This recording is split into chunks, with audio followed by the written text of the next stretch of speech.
आज के वीडियो में हम लोग देखने वाले हैं कि जब भी हम किसी दो ऐसे नंबर को मल्टीप्लाई करें, दोनों के ऊपर रूट हो और वो दोनों सेम हो, जैसे अगर √2 को हम √2 से मल्टीप्लाई कर दें तो हमारा आंसर क्या आएगा। क्लियर है? और उसके पीछे का रीजन भी हम लोग आज के वीडियो में देखेंगे।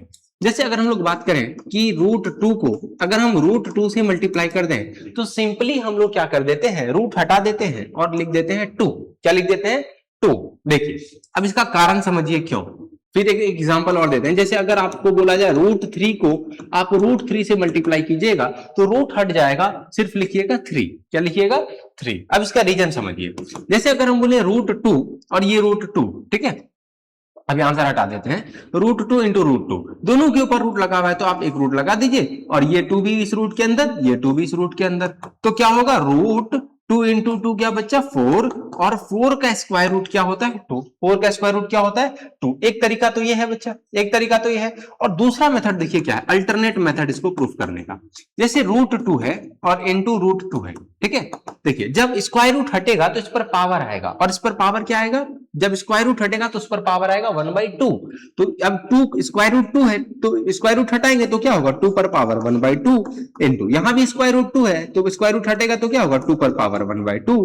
कहने का मतलब जब स्क्वायर रूट हट गया दोनों पर से तो आया 2 पर पावर 1/2 इंटू 2 पर पावर 1/2। ठीक है। अब देखिए यहां पर क्या है, इसका भी ये भी बेस 2 है और इसका भी बेस क्या है? 2 है। दोनों का बेस क्या है? सेम है और मल्टीप्लाई हो रहा है। तो जब हम लोग एक्सपोनेंट पढ़े थे तो हम पढ़े थे कि अगर दोनों का, अगर कोई दो नंबर है उनका बेस सेम हो और मल्टीप्लाई हो रहा हो तो पावर ऐड हो जाता है। तो इसलिए यहां पर बेस तो क्या है बच्चा? 2 और पावर ऐड हो जाएगा तो यानी कि 1/2 प्लस 1/2। ठीक है। तो कीजिए 2 पर पावर एलसीएम लोगे, 2 और 2 का एलसीएम 2, 1 प्लस 1। कहने का मतलब 2 पर पावर 1 प्लस 1 2/2 और 2/2 मतलब 1।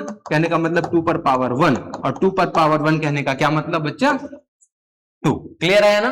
क्लियर है ना बच्चा? उसी तरीके से आप क्या कर सकते हैं, √3 इंटू √3 को आप क्या लिख सकते हैं? 3। उसका कारण क्या है? पहला तो ये बोलिएगा कि √3 है, दोनों जो है रूट के अंदर है, स्क्वायर रूट के अंदर है, तो यहां पर 2 3 लिख दीजिए और दोनों को स्क्वायर रूट के अंदर कर दीजिए। तो क्या होगा? स्क्वायर रूट ऑफ 3 इंटू 3 क्या बच्चा? 9। और 9 का स्क्वायर रूट क्या होता है? 3। ठीक है। एक तो ये तरीका है और दूसरा ये वाला जो अल्टरनेट मेथड है, इस मेथड से भी देख लीजिए बच्चा, है ना, इस मेथड से भी देख लीजिए। तो बोला कि √3 इंटू √3। अब आप स्क्वायर रूट हटाएंगे तो क्या होगा? 3 पर पावर 1/2 हम लोग पढ़े थे, अगर स्क्वायर रूट हटेगा तो पावर 1/2 हो जाएगा। तो यहां पर √3 है, स्क्वायर रूट हटा तो पावर 1/2 इंटू √3 है, स्क्वायर रूट हटा तो 3 पर पावर 1/2। अब देखिए यहां पर 3 पर पावर 1/2, यहां पर भी 3 पर पावर 1/2। तो बेस सेम है और मल्टीप्लाई हो रहा है। जब बेस सेम हो और मल्टीप्लाई हो रहा हो तो पावर क्या हो जाएगा? ऐड। कहने का मतलब 3 पर पावर 1/2 प्लस 1/2। फिर एलसीएम लीजिए, 3 पर पावर 2 और 2 का एलसीएम कितना? 2। यहां पर 1 प्लस 1 यानी कि 3 पर पावर 1 प्लस 1 क्या हो जाएगा? 2/2 और 2/2 कट के क्या हो जाएगा? 1 यानी कि 3 पर पावर 1 और 3 पर पावर 1 कहने का क्या मतलब है बच्चा?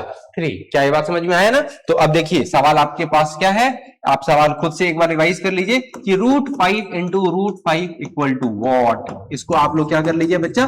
दोनों तरीके से रिवाइज कर लीजिए, है ना। चलिए